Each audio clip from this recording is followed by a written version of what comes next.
Kung maliit ang sahod, minimum wage, minimum effort, minimum work, yun lang yun. Bakit anong pakialam ko sa kumpanyang walang pakialam sa akin?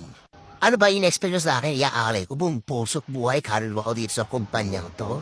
Hindi nyo kailangan mag-overtime nang walang bayad. Ibor yun yung pagko-commute, lalo na sa Pilipinas. Demand more, demand better. Hindi kayo pinag-aral na magulang nyo ng 4 na taon sa college para alilain lang tayo ng kung sino-sino mga boss at manager nyo. Sa mga boss at manager dyan, hindi kayo astig. Sa mga panloloko at panggagastek na pwede nyong gawin sa mga mas nakakababa na posisyon sa inyo. Hindi kayo cool. Ano yun? Company values, company shit? Well, I don't care about your company values. Ano, parang family yun? Hindi kita family, te. Andito ako para kumita ng pera, yun lang, yun. No strings attached. Ganun ang mentality natin dapat. Ano ipopromote nyo?